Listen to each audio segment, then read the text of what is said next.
I'm going to close that door because there's some construction things happening. Joe is going to check the feed, make sure that it's working well. But we are live. It's actually a beautiful day in sunny Sacramento, Sacktown, California. Guys, so we are. Are you done? Is everything working? Yeah. Play it. Hit it. That was the last one. Go to the next one. Go to the next one. There we go. All right, we got bracket gaming. I'm gonna leave this up. We got bracket here. Okay. No, we got sound. Checking sound. Just actually don't look at that. Just don't look at that. That's okay. We'll see the chat and the thing. Okay. What's up, bracket? How you doing? So we are back at that. Where are we right now? We are in an amazing hotel called they call these the Hyatt or Hyatt. It's the Hyatt. But Hyatt Regency here on good old Sacramento, and in a suite, no doubt, no less, out there. Very sweet suite. Just hanging out. What did we do? Services. Yeah. What did we do last night? What did we do? Last night was amazing. It's had Tommy in the house. Tommy, what's up, Tommy? Here, I'll check it here. Don't worry. Don't look at your phone. We'll check it here. But last night was incredible. That premiere, that was it's just that it's better than Red Bull. I was pumped the whole time. It was exhilarating. That's great. Oh, you mean like how? Like adrenaline wise? Adrenaline ride, yeah. Okay. It was wow, it's fun. Oh, awesome. Yeah, I put it on mute. So wow, that's cool. So Tommy, what's up in the building? So what's up, everyone? My name is Tremaine Hale. Last night we had the yellow carpet premiere of SiMP, and I believe we have one of those brochures somewhere. Show it. Yeah, we showed out to the movie SiMP last night, guys. It was like beyond incredible. Beyond incredible. Thank you to each and every one of you. If you guys are watching this and you went there, thank you so much for being there. I feel like we crushed it personally. I think there's a great community of fans of filmmaking and the filmmaking community. Those that are in the business in the Sacramento area. It's you were absolutely right. Who needs LA out there? So Sacramento is a hot spot for if you're an independent filmmaker or if you're established in the business. Definitely, there's great people like Kier. Shout out to Kier for hosting this event. Definitely, Sacramento owes him. I mean, at least an extra trash pickup day or at his house, or breaking his taxes or something. He's putting the community. He's bringing the community together out there at these events. So. That was awesome. Well, and that's the thing, though. That's so cool. Like it's an option, an opportunity to put it up on the IMAX, and it's really a privilege to have a movie on an IMAX screen. And I thank Sacktown Movie Bus for having us and for accepting us into the festival, because it really lit a fire under my ass to get the post-production audio done and out there, because it needed to be done and it needed to be out there regardless. But it was a good catalyst knowing like, hey, this is going to be on the IMAX screen, the big screen with big audio, and it will be scrutinized, and it was not ready before. So thank you guys. Thank you to Kiera and the Sacktown Movie Bus Film Festival, which I'm going to grab a little thing. Oh, I'm so sorry. I got to grab a little something. Oh, okay. Yeah. Grab a little something here. Oh my gosh. Oh gosh. Oh wow. Look at that. Wow. I meant to. That's all right. Got the insight. Yeah, I just had to pick it up. But yeah, best feature film, baby. Thank you guys so much. SiMP won best feature film at the Sacktown Movie Bus Film Festival, and I really appreciate that. Thank you guys so much for registering. Roger Lisa in the building. What's up, Roger Lisa? Hey, we got Tommy in the building. We got Johnny here. Hello. And yeah, you guys are awesome. I think I wish you guys were all here. That would be incredible. We got to get Tommy Kangaroo, Lisa Horse, Bracket Gaming. We need to get an animal. What's your spirit animal, Bracket? Text that in the comments below. But yeah, I mean, we really like. Did we crush it? Yeah. Do you think? No, we checked all the boxes of that. That was and after party. That was a lot of fun. A great way to end it out there in this. Like, I didn't know bars existed like that. So we were at Dive Bar. We were at Dive Bar in Sacramento. Yeah. We were promised mermaids. Did we get mermaids? There was a tank of water, and there was no. It was incredible. It was like, it was the kind of bar that Hollywood movies, like, they'll showcase like a over the top bar scene, and you think, oh, there's no way that they're just kind of like, that's all. But no, those places really exist, and a dive bar was one. This is great. There were mermen, is what he's saying. Mermen. And it was the mermaids who were mermen. Uh-oh. There were no mermaids. There was men in the tank. Yeah. Sunday night they're off. That's not a. Yeah, I guess you can't ask questions, but that would be amazing if it was women. But anyway, whatever you're into. So music. We also promised pizza. There's no pizza. There's no pizza. But so I'd like to apologize to anyone that I'll take the heat. Is the heat on me? Partially, yes. Mainly, no. But yeah, we did promise pizza, and there was no pizza. But other than that, everything was amazing. Like, everything was incredible. Like, we had after party was a lot of fun. Got to have a few drinks, and then, but before was the best. Before was always the best. Like, yellow carpet premiere. That setup was incredible. That with the balloons and I can't wait to see what you do with all the. We almost filmed a second movie with this one. Dude, I was gonna say, like last night was a movie. Like, we premiered a movie, but last night was a movie. It's like we experienced and lived a whole movie, and I really appreciate everyone that showed up and showed out for us, because it was just beyond incredible. Like, it was above and beyond in anything I could ever have dreamed of, and I've been dreaming of this for 30 years.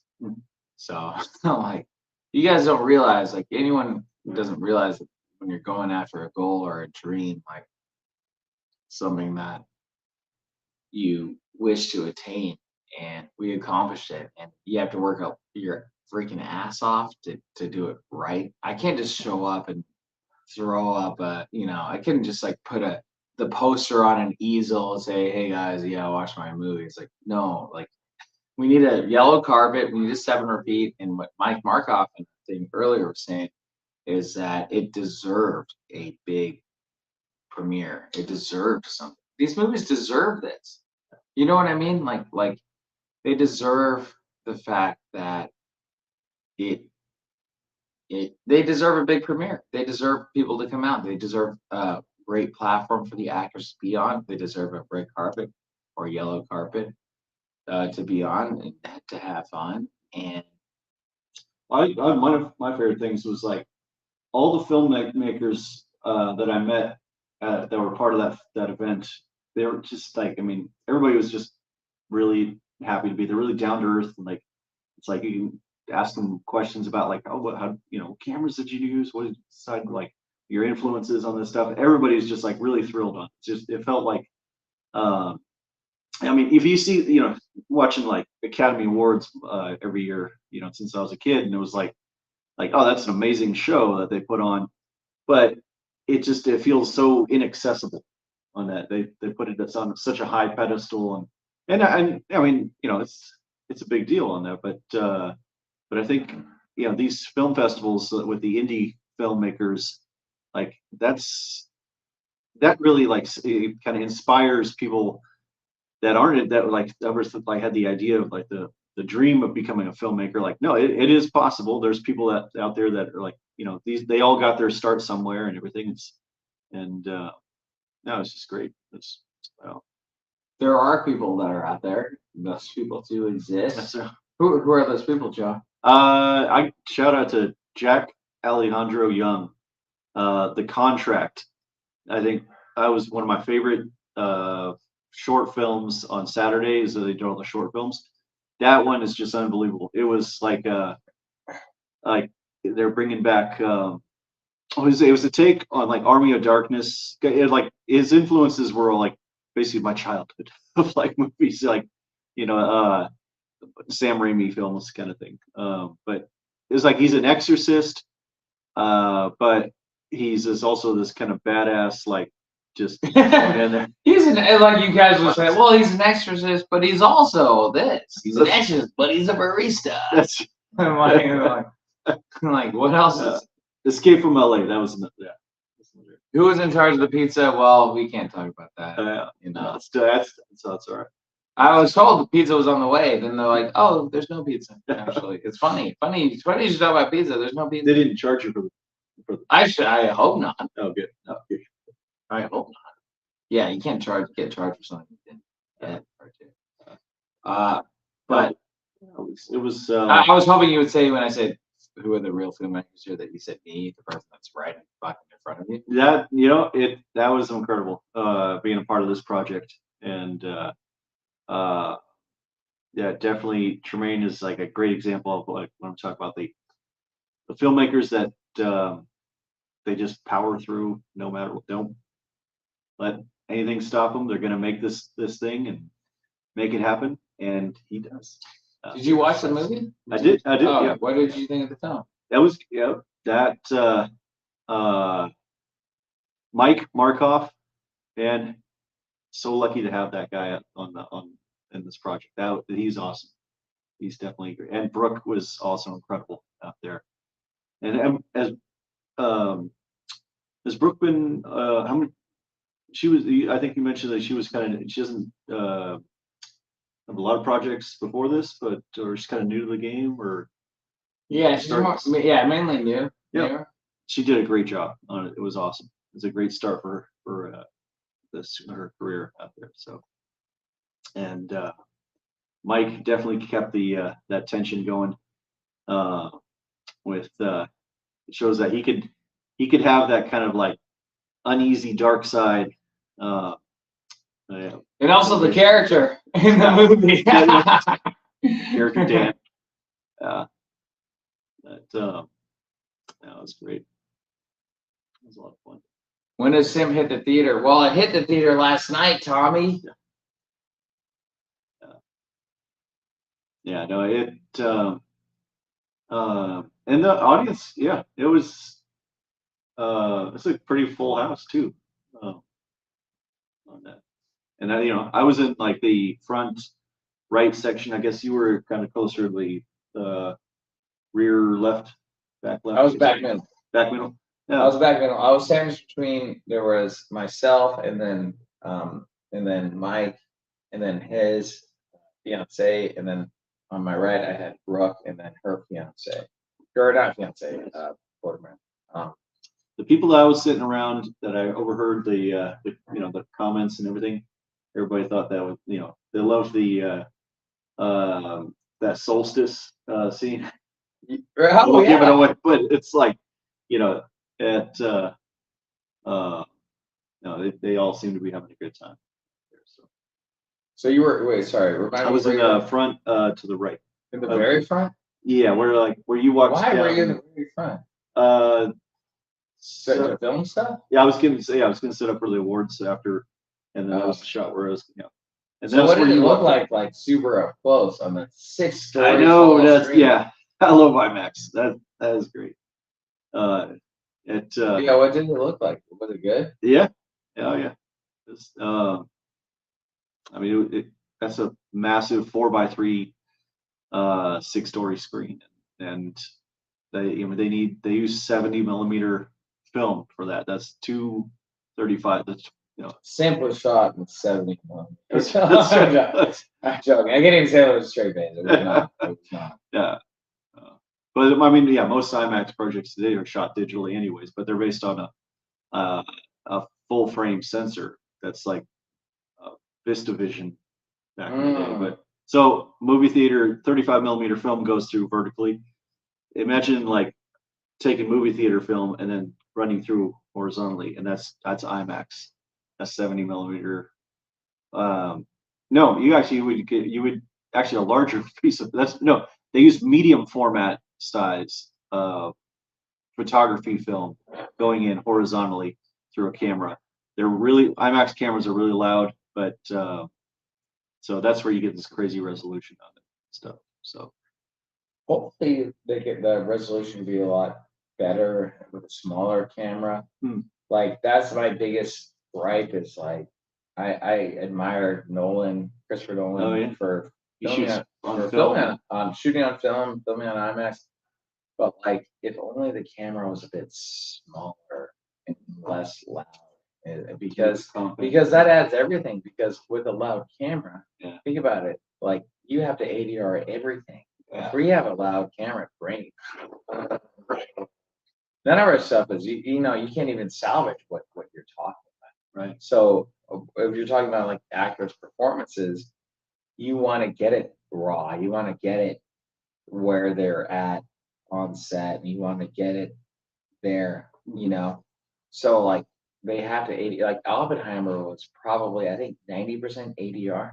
Think about it that way. Yeah. Isn't that crazy? All the close-up shots, right? Yeah. But there's a lot of, So think about it that way. So once you think about it that way, it's like, oh wow, like dang, like wait a second, this is kind of crazy. So I like being portable, being able to shoot high res and not have to worry about it. It's well, it definitely advantage of shooting high resolution like 4K, 8K. So you can recompose the shot, post and everything. You don't lose that noticeably lose pixels and everything. But I don't know if they're the IMAX 70 millimeter film. I guess you'd re-expose the negative or something like that and then you. But the thing is like film has like well, if it's even 35 millimeter, you're not going to notice a whole lot of grain or no noise or something like that. But it makes a difference. The screen size, the whole experience definitely makes a difference. Gary Middleton in the house. Do we say welcome to Gary? What up, Gary? How you doing, Gary? Oh, Mr. Gary, was it a good turnout? It was a great turnout. Yeah, it was a fantastic turnout, Gary. It was I mean, as close as you can get to like a great show. I mean, this got me addicted to film festivals now. It's freaking better. But like, think about it. Okay, so you were there both days. Yeah. You saw the short film festival. It was amazing. Some of those, I don't know what the budgets were on those, but it's like some people spend a lot of big budgets on a short film. Yeah. Like, damn, you're spending that much time ever on a Yeah. short. Wow. Okay, so you were there for day one, and then you were there for day two. At least setting up the SiMP red carpet, and then you experienced the yellow carpet. Talk about the experience of the yellow carpet last night versus the night before. Well, yeah, the short day, we got some great interviews in there, and it was kind of a madhouse with like they went through like 40 short films or something. 30. Like that. 30? Yeah. So each one had a director, had a whole cast and crew and everything, and like they kind of spaced it out throughout the day. And there was blocks, but still like it. We were lucky enough to like set up the shot and set up the camera and everything, and get some great interviews with cast and crew, those things. And then the second day, or yesterday, it was key was like the fact that we had time to set up the whole display and everything, get the lighting right and everything. And so that was magic. There was like so you didn't answer the question. Well, that's the red carpet like events kind of. So what was our red carpet event like versus yesterday? Like, did they bring the crowd the day before that we did? I think it was great interviews, great access to like some great filmmakers that on Saturday, but ours was like it's like the red carpet events you see on the Entertainment Tonight, kind of covering the Oscars kind of thing. It was great. That was a lot of fun. And yeah, Bunny did amazing. She was great. She was awesome. Yeah. Okay. It's funny out there. Bunny Stewart out there is just I'm so glad great. that she got her got some recognition there on her award. Oh, she deserved it. She really did. Was she was around for the award, right? Yeah, yeah. Okay, Yeah. good. Because I think she couldn't make the after party. Oh, Right? well. So I don't think she was there at the after party. But Yeah. anyway, no, it was great. Shout out to Bunny Stewart. She was awesome. She did my makeup before because I needed makeup. You know, I always need makeup. And then so I disappeared for a period of about 10, 15 minutes. People are like asking questions, but like we went upstairs and she did my makeup and then I went downstairs. So yeah, no, she was great. And then she's in the movie and she played 3 roles. Uh, one main role and then 2 like extra type characters, but she did really well. And she wore the gold and she did really well at interviewing people. Mhm. And so we got a lot of content with on the for the YouTube channel, like which is like, dude, we probably have like I'm not even kidding, probably 100 videos, like You're short set for the videos. next couple months. So. Yeah, exactly. Yeah.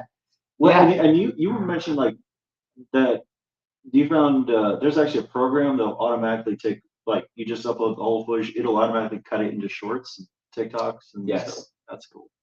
Yes. Yeah. And it'll take it 16:9. It's Opus Clip. The link is in the description below because that's in my modus operandi. It's not. Yeah. You know, I mean, it's a shame, like people's attention spans are so low these days. They are, but at the same time, though, it's like But- if you lock them in a dark room with a 6-story tall screen, Yeah. I'd be surprised. Like I was happy. There was no one. No one was like talking during the movie. No one was like. they were great. No one was like. No, like this is a Great on. pristine audience. At the very beginning, I just told one of my friends, like, quiet a little bit. That was it. But after that, there was nothing. There was nothing else. Like everything else was great, and it wasn't a rude audience. Luckily, no one threw tomatoes at the screen, so that was good. That'd be a long way to throw. Yeah, exactly. Long. I see a lot of. Well, yeah. You have to be. Yes.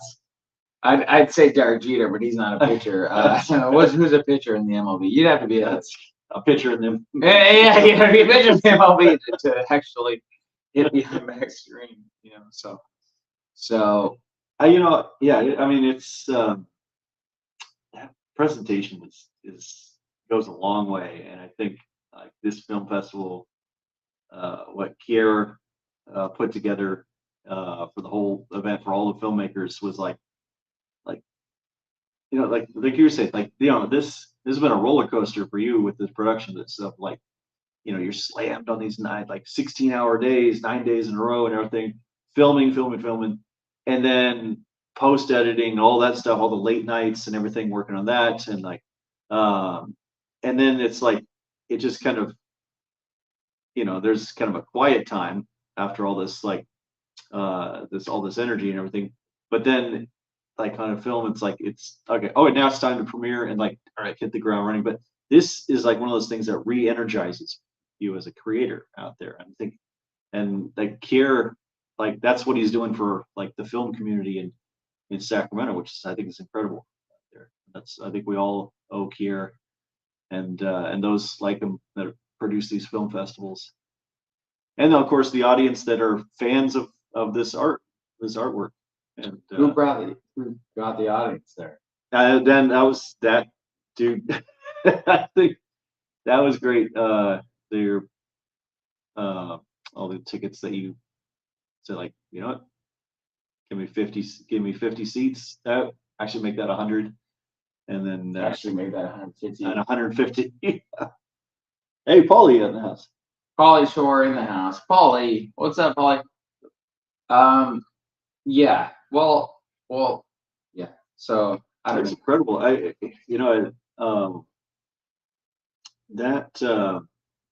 It's a lot of work on that stuff for one project. But for one project, everyone has a lot of work on the project. Everyone has a lot of work on, like, to make the film festival alone is a shit work. Yeah. But then everyone else, every single project is individual. Yeah.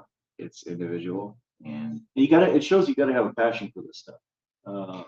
Because if this is a lot of times, I mean, a lot of cases, movies, actually, a lot of movies don't even get released. They'll shoot like a whole, Dude, go through a whole production thing. Yeah. What was that? That Sony Pictures was making on some superhero movie. It was like Spider-Man. It was like a takeoff of Spider-Man or something like that. Brendan Fraser had like an $80 million budget, and they shelved it because the market research said it wasn't going to make money, so it was cheaper for them to take it as a loss. Yeah. Okay, market research is horrible. Market research this, you know. Yeah, no, but no. These, I mean, like the higher up you go in the production of these things, it's like it's like your child. It really is. Like, well, it is, but it's your child, but it's also a product. Yeah. You know, it's like I would like to. Your Yeah. Wow, that's 10 times. You're selling your children.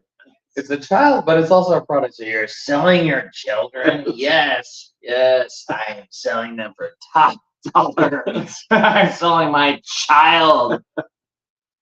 But it is like you have to remove, like what Mike was saying earlier in the podcast. It was like because it was so much time between us filming it and it being released that there was this disconnect. Because if it were to come out a couple of weeks or even a couple of months after we filmed it, you're too close to the project, and you really can't see the forest through the trees, and so there's that you're able to breathe, the whole project and look at it objectively, and like you have to always look at everything objectively, because I could always say like, oh yeah, I'm trying to make this look good for me, good for Tremaine. It's got to be great, but it's like, well, really, I mean, it's got to be serving the story. It's got to be, for the movie, like, yeah, the premiere,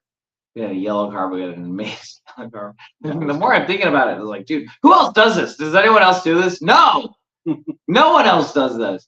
But like, and they can try, and I would love for them to do it, because we got to bring the glitz and glamour back to Hollywood, right? And we are Hollywood. I always say this is not about Hollywood. It doesn't have to be exactly in Southern California. It's like you can make that movie magic happen wherever you're at. Yeah, with the takes a lot of effort and everything, but you definitely had the passion to see it through. Well, you had to have the passion. If you don't have the passion, dude, if I didn't have the passion, I would have given up 20 years ago. 20 years ago. I'm not even like 20 years ago. I would have just given up. Like, yeah, I should be an accountant probably, because I'm good with numbers. And but like, hey, we got one life to live, right? Like, like we're all gonna die, guaranteed, Sam. You will die. It's a fun thing to think about. So you might as well die doing what you love. Did you have fun making it? I had zero fun. No. Dude, I had an absolute blast. Oh, yeah, man, I had fun. Even if it doesn't seem like I'm having fun, I'm like, yeah, this sucks. So dude, I'm having a blast. Like by every single moment of every single thing that I'm doing. So, it is so much fun. Even with dealing with this whole premiere and answering questions and getting like, I'm having a blast the whole time. Like, what else am I gonna do with my life? Like nothing. Dude, I probably spent 4 hours on this program, alone. Now, marketing is like I did this. I shouldn't be doing this. I know there's people that are way better at me to do stuff like that, more capable. But like, there's little stuff that people don't understand. That this is like, if you take something like okay, this is a 4-hour project, and you're like, oh, you mean like this? Oh, it's like 4 pages total. Like, yeah. Well, you have to get, everything has to look right. You have to have, frames. Right. I should have probably said support us instead of local film, but oh well. You guys can Venmo us at Hayo Studios, HAYHOE. You can Venmo us. I mean, honestly, it takes money to make movies, and all we want to do is make enough money to make more movies, to make more movies, to make more money. That's cool. But to answer your question, yes, I had a blast. I mean, I'm having a blast right now. We got Tommy in the building, but Did you have a blast? What was your I did. experience? Yeah. Is this like I said, this is just uh going from like watching these events on TV and seeing like, oh, okay, that looks fun. We go to one of these events someday. But this, you made it happen out there. This is it really. I can tell you, folks, it is more fun than it looks on TV. Too. So I don't know what the Oscars are like. I mean, in person, but I mean, if it's anything like this, then that would be even more fun out there. It's more exciting. It's like, uh, and just everybody's like super approachable and nice and kind. Just go. They're all proud of their projects. They all want to talk about it, and it's great. Uh,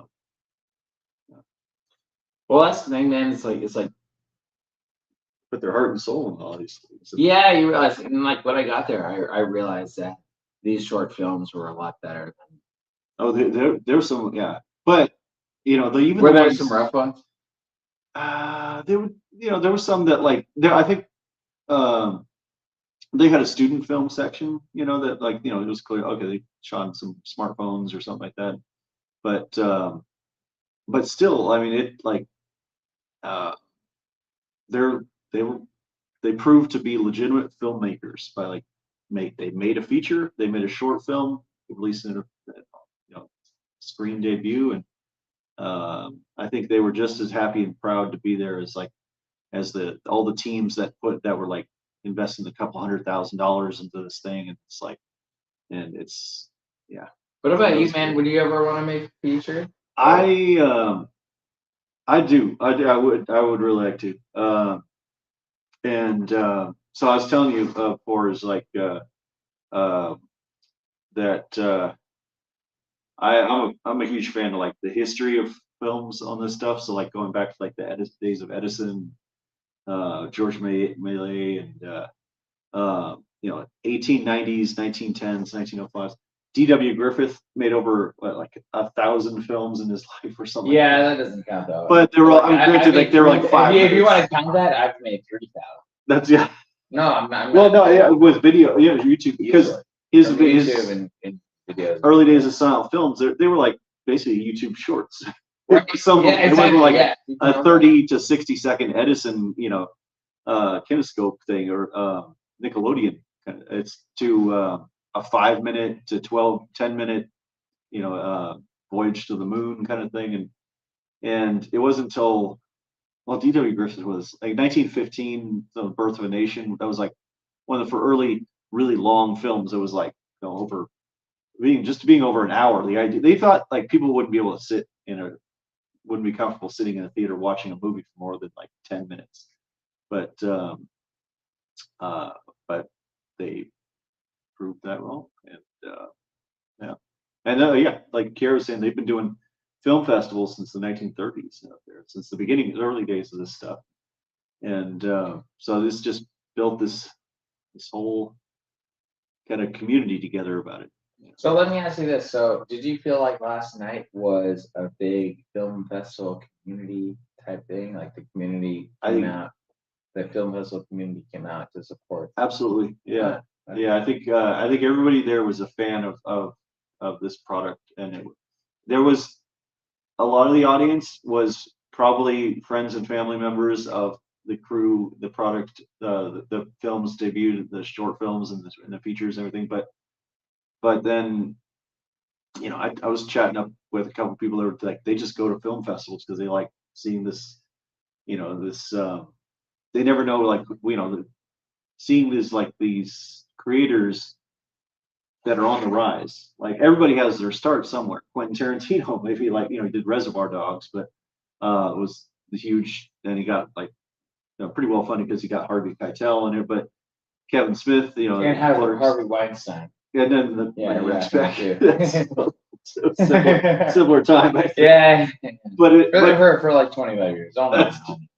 Christopher Nolan started with like his student following, and he borrowed his gear from like UCLA or something like that. And it's like, and so it's really cool seeing these film festivals are where like you can actually go up and get to know these people and hear their story. Yeah, and then it's like and then maybe, you know, next couple years, like one of these directors is like accepting an Academy Award or something like that for a project. Yeah, it's really cool to see it like on the ground floor. Just kind of, so I love that. No, it really is. I mean, it is a community, and like I would love to see other films, and I'm always scouting for local, especially local talent. Yeah. You know, people like, and the one guy that brings me to mind is Paul Newton. He is a really nice guy. Paul was awesome. Yeah. Paul was so Lego cool. My Soul. Was he at the SiMP premiere? I think it's all. Yeah. You saw him there? Yeah. Okay, cool. I didn't get to talk to him about it. I didn't get to see him, but he was saying he was going to see it. We met up with him on Friday at the Mixer, and then Saturday on the short days. But yeah, Lego My Soul. He's known as like the Waffle King or something like that. That's great. The Pancake Prince. Pancake Prince. I can't wait to see his feature film. It's coming down the road. Well, I was asking him, man, like, dude, it would be sweet to do a red carpet thing for him, for you know. And I asked him, I would love to see that. That'd be fun. Because I'm really pumped about that. Because that's fun. Because it's like a lot of films, they take themselves too seriously, and they're like very depressing, and they're very like, you know, you show up if you're gonna be there for an hour and a half. You know, it's like, are you gonna be depressed for another? Like, hey, it's like, hey, I'd like to talk to you about childhood cancer. Like I was saying, yeah, you want to. This isn't a film funeral; it's a film festival. So yes, I love that. I love that. I freaking love that. Although it's not a film funeral. A film funeral could be Yeah. But, oh yeah, shout out to Robert Parnham too. That guy was amazing. He was really fun to hang out with. Oh, best director. Yeah, director of best. Madison. Yeah, he's the best director. Guys, I think he's like a 10th degree black belt too. That's awesome. Yeah, that was a lot of fun. Meeting all the other crew. Keep it going. I'm just gonna keep that. Jeez. All right. Oh, we're good. But you know, I feel like personally, I think I'm kind of a bad critic because I think, well, I don't know. There's things I like and there's things that I mean, if I don't like them, I'm not. It's really hard for me to like say, oh no, that's I'd probably just say like, oh okay, that's pretty good. I don't know. There's some critics though, but being in the business, you definitely got to be, you got to have a thick skin about it, and you got to remember like it's all.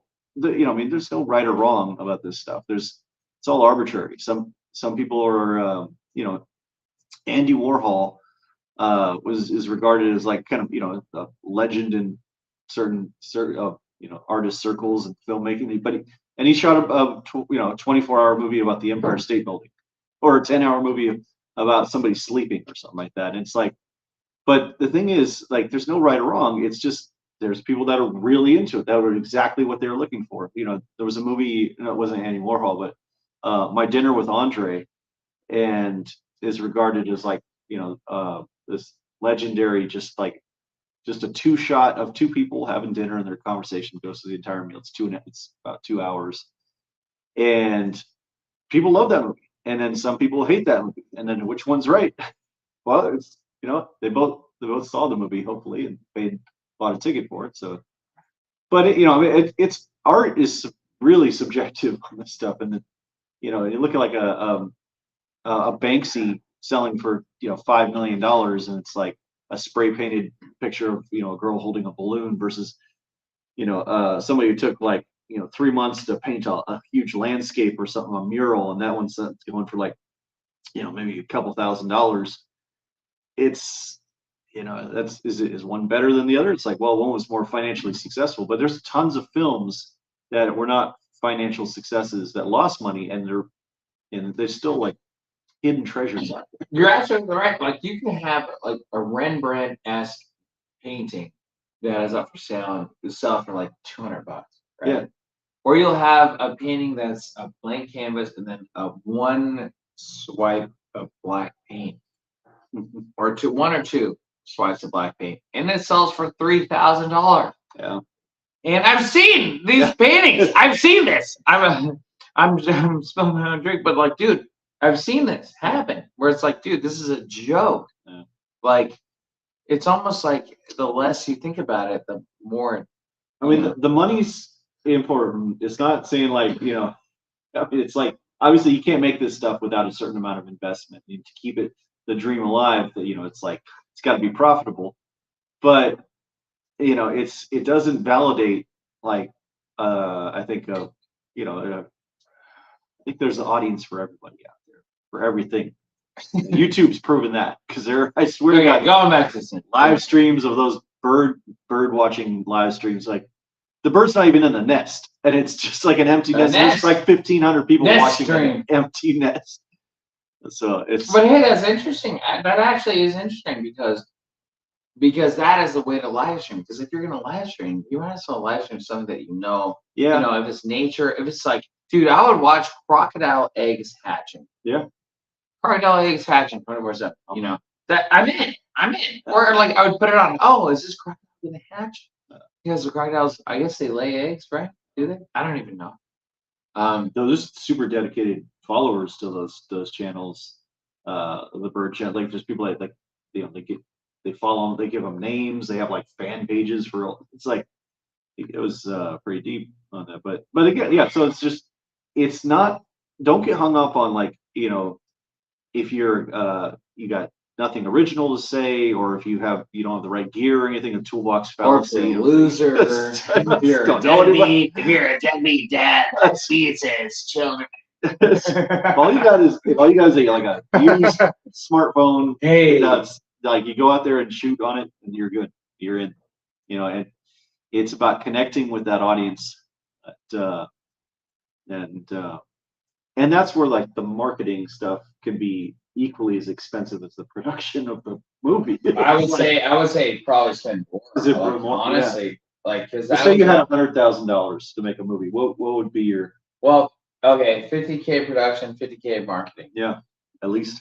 At least, but like the marketing is kind of fun. It's like going back, like talking to James, what we did with the leprechaun stuff. Oh yeah. Even just dressing up as a leprechaun, giving flyers out to people, telling people to watch a movie or just subscribe to Patreon. It's like that's the only way you can do work. Like that is an underrated thing. Like now people think, oh, I'm gonna post something on Facebook and everyone's gonna flock to me. Like, that is not the case. Like at least for me, it's like I'll post something like, hey, we won the best picture award. It's like, oh, one like. It doesn't. Now other be like, I was thinking about writing a short film, and it's like 100 or 200 likes and loves, and you go, girl. I don't. That's kind of fake, right? But for me, I'm better at in person, where I'll say like, hey, Joe, I've got a movie premiere at the IMAX big screen. SiMP. Hey, remember that thing you filmed like a couple years back? Like, hey, we made it into a film festival. Yeah. And I'll talk to people directly. And I guess it's less efficient way of marketing, but door to door. but that's a kindling of everything, right? Because you will go on and you'll say, like, hey, I shot this film, I shot part of this film. It builds. Yeah. No, you go talk to 10 people, all it takes is one of them just like one or two of them to say like, okay, they're into it, they're gonna tell their friends, which tells their friends, and that's like it starts that seed. Well, yeah, and my friend Trevor, shout out to Trevor if you're watching, go to confession, Trevor. Just kidding. But Trevor's incredible. He was like, hey, have you heard about the movie premiere? Well, my friend has got a movie premiere. Look at it. Like, oh, isn't it cool? And then people are like, wow, whoa. And then they literally asked us like, can I keep this? Like we printed up 100, of these flyers. Like, yes, you can keep that. That's what we're giving it here for. And so, but that's what it's about. It literally is word of mouth is a huge thing, underrated thing. And, but yeah, obviously internet is a huge, powerful tool.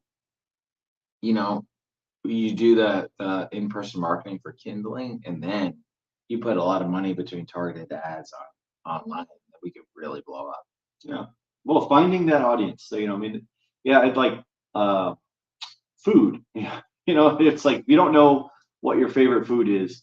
What do you got to do? You got to start trying different cuisines, different recipes, and out there, and then that's how you find it. But until you're out there searching for. There could be the world's greatest restaurant, and it's just a couple blocks away. But if then it doesn't matter if they exist or not. It's like unless they connect with you and they make you aware that, hey, you should try this hamburger place down the street.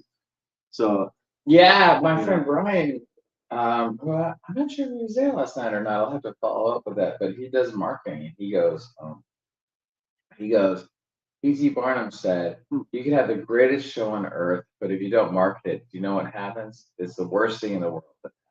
What happens? Just disappears, I guess. Exactly. Evaporates. Yeah. Nothing happens. Nothing happens. Yeah. Right. So if we weren't to market, if I were not to tell people about Funny Science Red Yellow Carpet event, if I were not to say anything, I mean, we would have screened the film, but nothing would have happened. No, I mean, that's what's really important these days. Also, with when your plan is to digitally distribute, like on streaming services, the odds of somebody randomly finding one movie that's not promoted on the tens of thousands of options on like Tubi or Amazon Prime. Yeah. Like these things need help.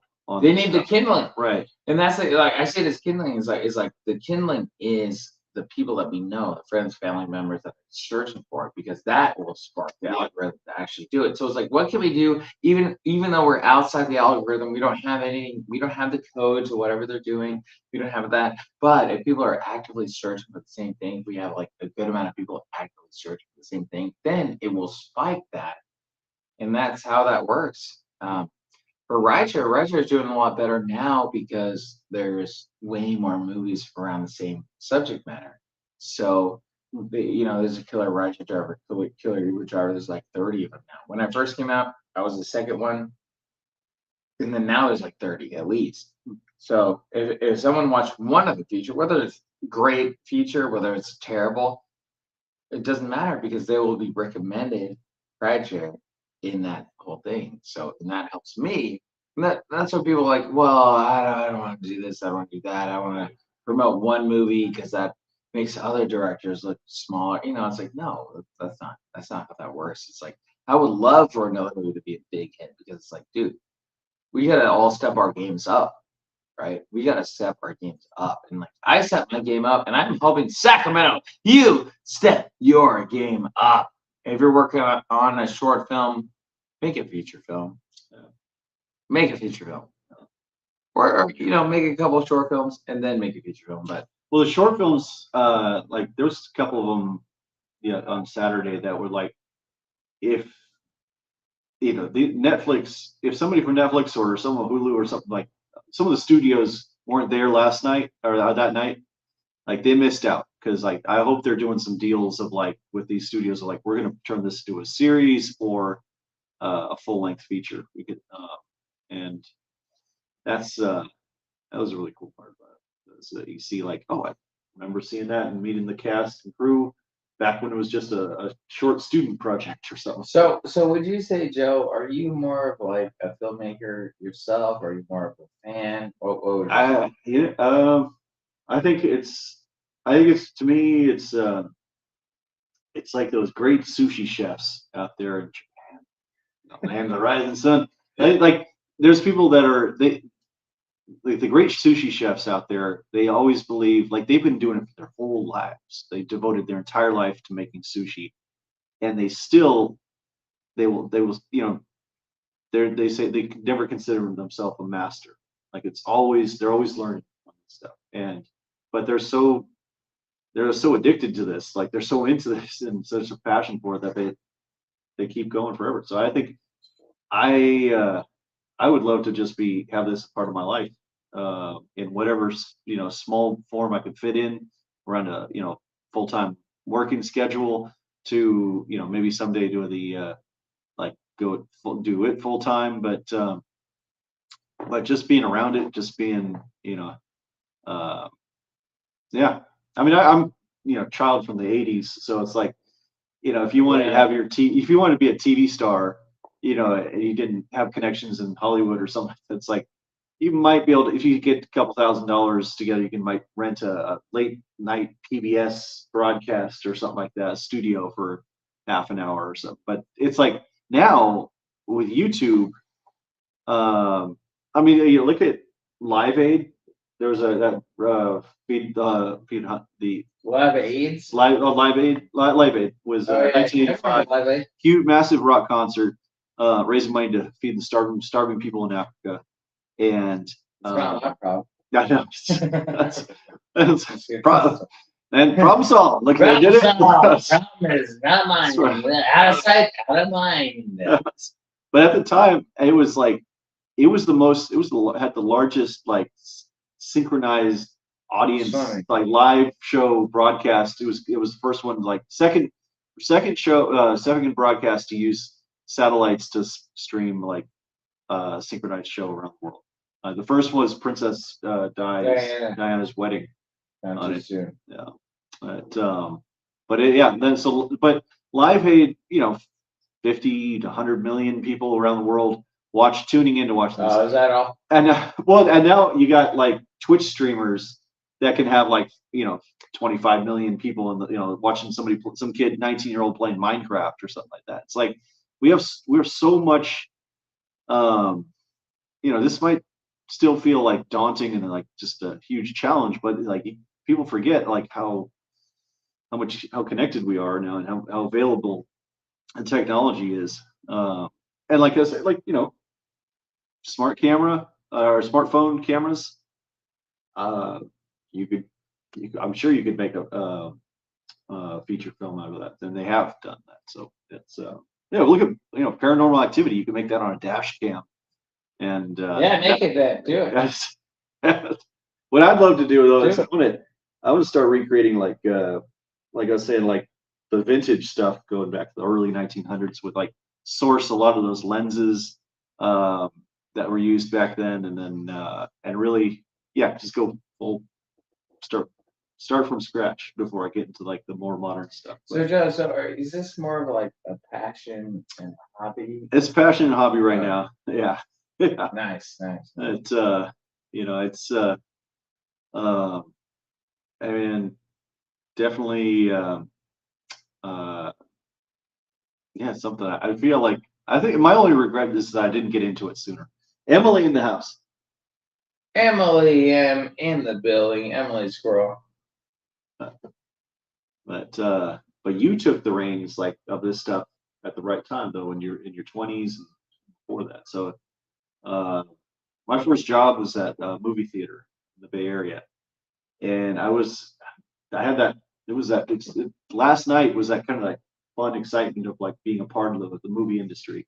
And I remember like getting letters, like form letters from like Kathy Bates, when they Academy Award, she's one of the chairwoman of the Academy Awards.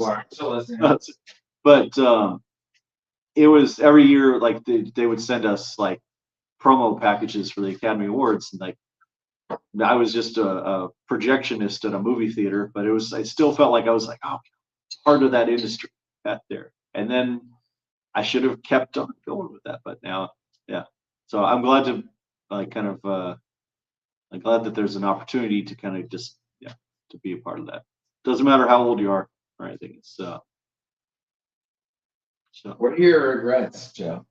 Tell me about your regrets. I get the big one is didn't start this stuff sooner on it, but waiting for pickup. All right, Emily. Oh. Well, no, that's a legitimate thing. Oh, Didn't start sooner, but hey, it's never too late, like That's you right. just said. That's right. And like Joe here, whether you're 23 or 43, whatever the age is, like go after it, man. Like you really do have one life. At least now, later on, you're more experienced, you're more prepared, you know exactly what you want. That's what I like about these girls around here. Oh, sorry, we're talking about. I think if I was to make a short film and have it on the screen at a festival like that, just even if that's as far as it went, that would be like an experience of a lifetime. So really? but but you're taking the next step. This is like, these are legitimate products that you're going to be marketing and promoting, and which are going to lead to other products.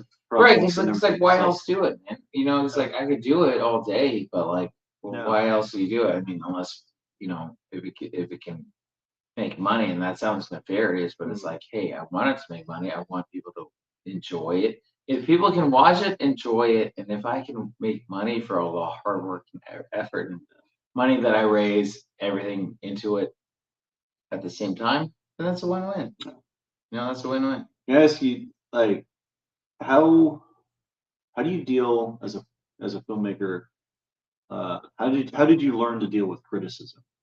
Because you get, I mean, obviously you show it to 100, 1,000 people. There's going to be a certain percentage going to love it. Some that are going, it's all right. And then there's going to be someone in there who's like, oh, you should never. We have no business making movies. Or something like that. That's right.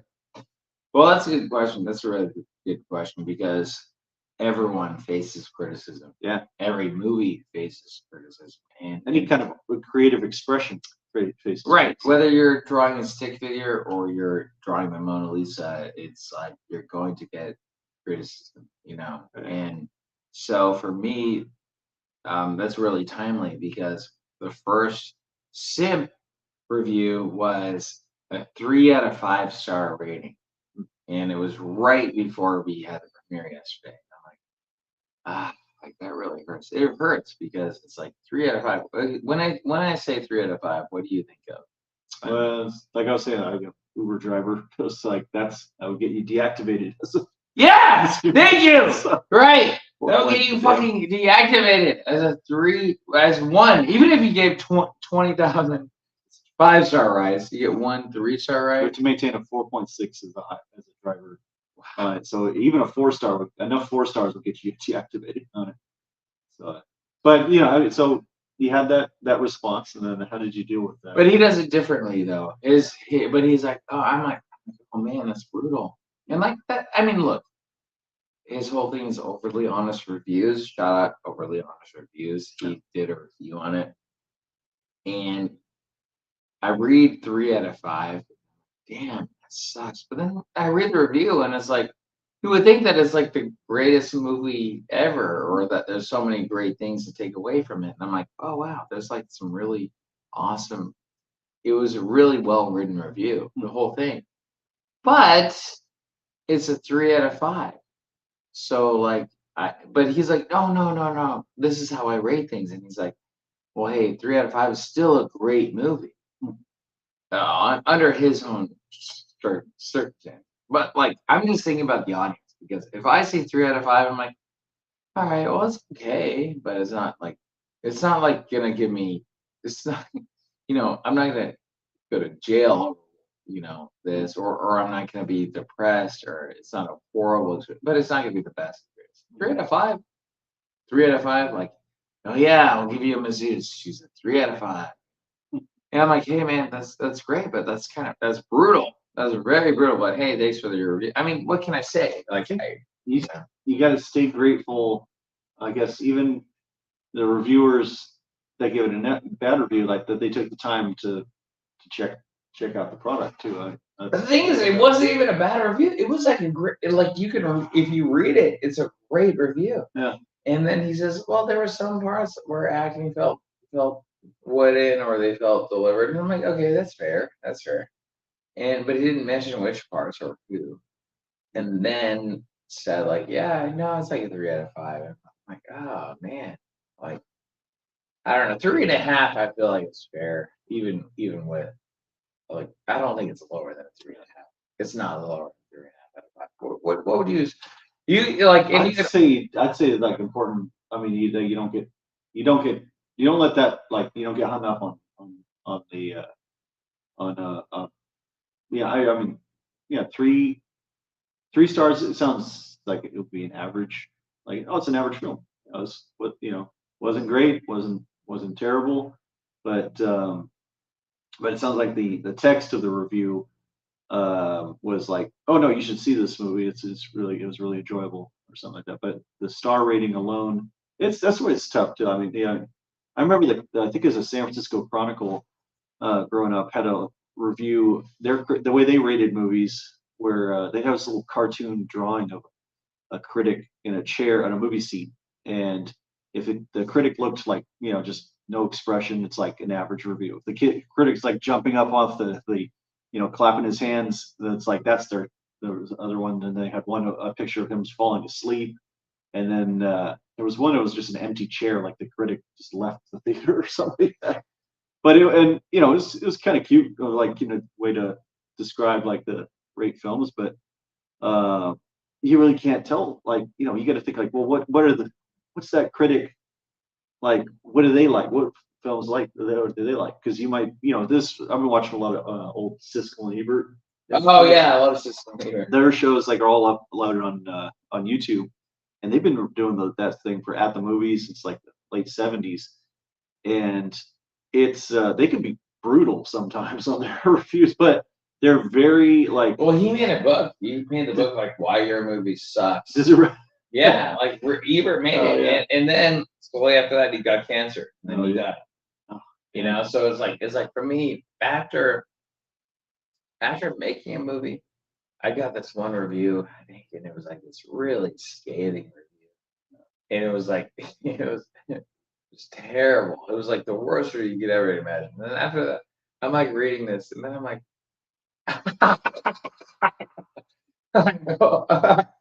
well, hey, they felt this way, and like all I can do is laugh. It's like, for me, there's so much time, effort, energy making it into a movie, a feature film too.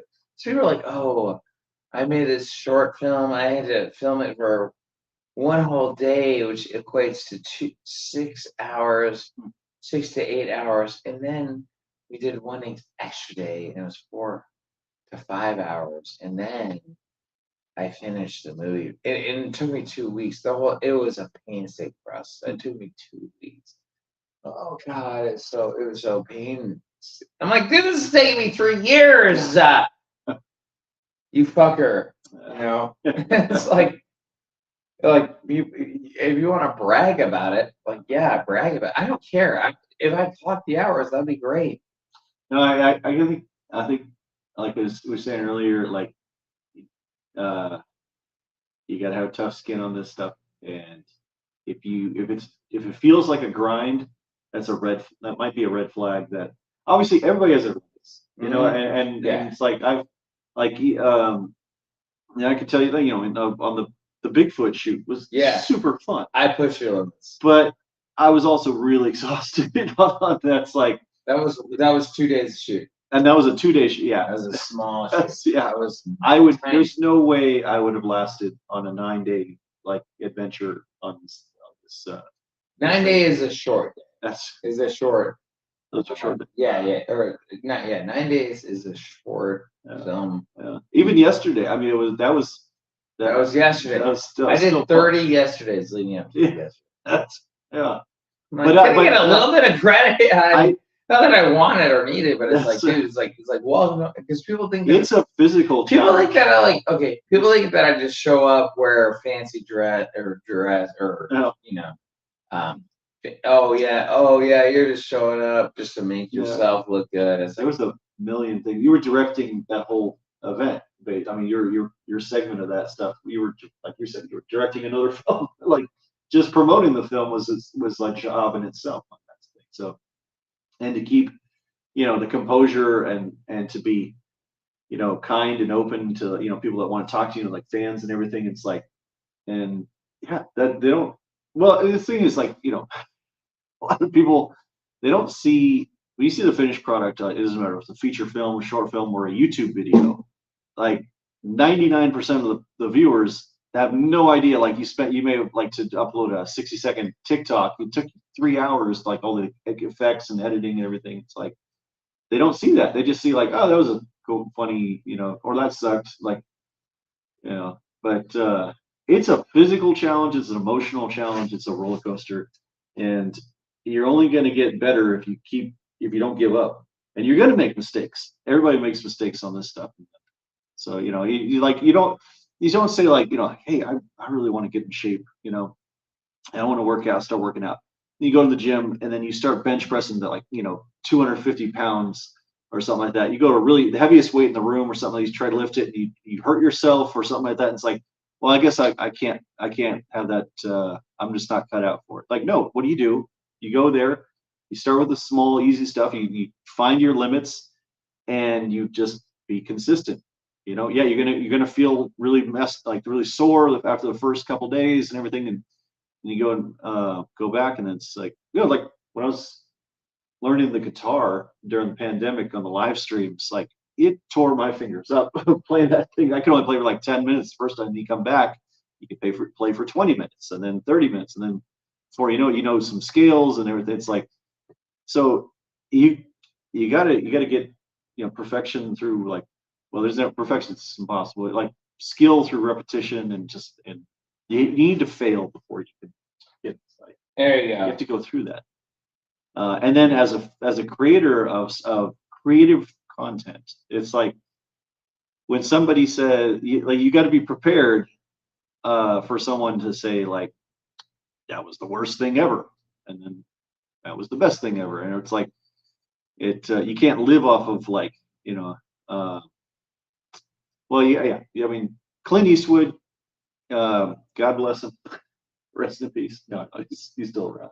Jeez! Still making movies. Don't scare me like that. Yeah.